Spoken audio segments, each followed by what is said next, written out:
So today I'm talking about the Research Design Service, which is part of the NIHR structure really for helping researchers throughout applied health and social care research.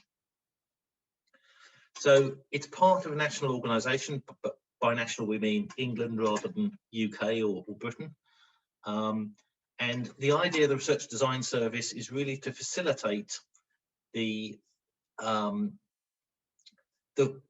quality of proposals going to the funding panels, not just the NIHR funding panels, but all the funding panels that are interested in funding applied health and social research. So that certainly applies to translational research. And the condition is that you're applying for grant money in national or international peer-reviewed funding competition. So anything that fits that bill is within our remit. You see, it still works in the old 10 regions of the NHS. We're in the Northwest region, of course. And I'm in the local Manchester office. So we've split the Northwest region into Mersey and Cheshire, Lancashire and South Cumbria, and Greater Manchester, really on the lines of the clinical research networks. For anyone who's involved with clinical research will be familiar with that sort of footprint. So where can we advise? So it's not just NIHR funding streams. That seems to be one of the sort of myths that's developed about us. Medical Research Council, ESRC, any of the charities, Wellcome Charity or the BHF, the CIUK, any of the big funding charities that are the national peer-reviewed competition for applied health or social care research. And what do we do? Well, this is a sort of general slide that says we cover the research methodology. So quantitative methods, qualitative methods, mixed methods research. We have health economists, health psychologists. Behaviour change is seen as a very fundamental thing in clinical research, whether you're changing the behaviour of patients or changing the behaviour of clinicians. And then specialist methodologies such as, we might talk about therapist research or data science type projects with large routine data sets. And our expertise, I think it might help people to know that the names of individuals locally. So these aren't on the slides. So within statistics, myself and Professor David Reeves, who's based in primary care and does a lot of research with large data sets. In health psychology, we have Sarah Peters and Fiona Ulf, who are sort of experts in qualitative methodology and behaviour change. And in health economics, Catherine Payne and Rachel Elliott will be familiar names for anyone who's worked with the Health Economists Centre within the university. So they're the kind of people who are leading on these methodological disciplines. And then we have a whole staff of sort of research fellows, lecturer grade staff who are actually providing the daily sort of face-to-face advice. What do we help with? Well, as well as the research design, as the name implies, we're also we train our frontline advisors in understanding the differences and the specific requirements of the main funding streams. We're particularly adept at finding collaborators and building teams for and around research projects, helping to formulate the research question in quite the right way that fits the specific funding bodies. The kind of grantsmanship, the telling the story, not assuming knowledge that panels won't have, making sure it stresses the right points. One of the issues we often have with translational research is that people who have been used to doing biomedical research will talk about the molecules and what's going on at that level, whereas for most clinical research funding, they're much more interested in the patients and what are the problems for the patients and what's going to be solved. So actually sort of changing the gist of the grant writing background so that it appeals to the right kind of panel. We signpost obviously to specialised support. We have a fair understanding of regulatory issues. You know, will this project need Human Tissue Authority? Will it need MHRA? Will it, obviously, almost certainly will need ethics and R&D approvals, university sponsorship and so on. We can point you in the right directions for those. Particularly important for those who have been used to laboratory-based research. All the clinical research funders want to see involvement of the public.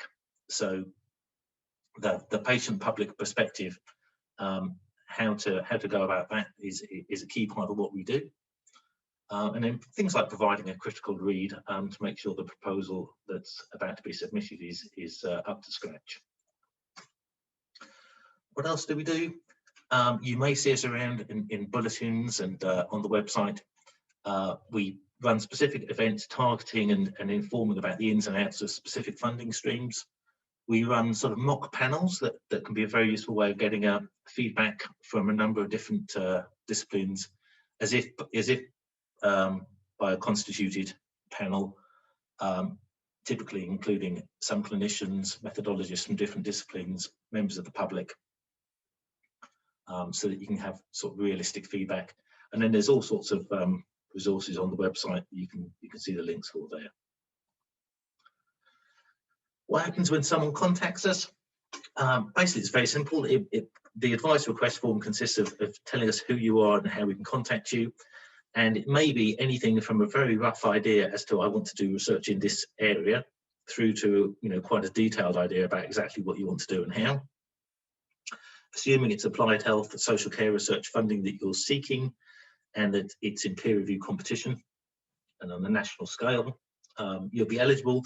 You'll be assigned someone who will look after you. This will be one of our frontline advisors, let's say typically a lecturer or research fellow grade. And they obviously won't be your only advisor. They'll put you in touch with all the specific disciplines you need to support you in putting together a strong grant application. Obviously, we can't guarantee success, but we can at least ensure that your application stands a good chance. So this is the sort of thing we'll cover. Some people will come to us at the very beginnings of an idea. Other people may come to us as experienced research teams. They already have a full proposal and they just want to run it by someone as a kind of critical friend. So depending on where you come to us, you'll be receiving advice on these kind of issues. And most importantly, perhaps for the translational medicine people, is, as I say, the public involvement is a key aspect of what is being provided by the Research Design Service. And one of the reasons why people will come to us, a particular draw, is that we will provide public involvement funding.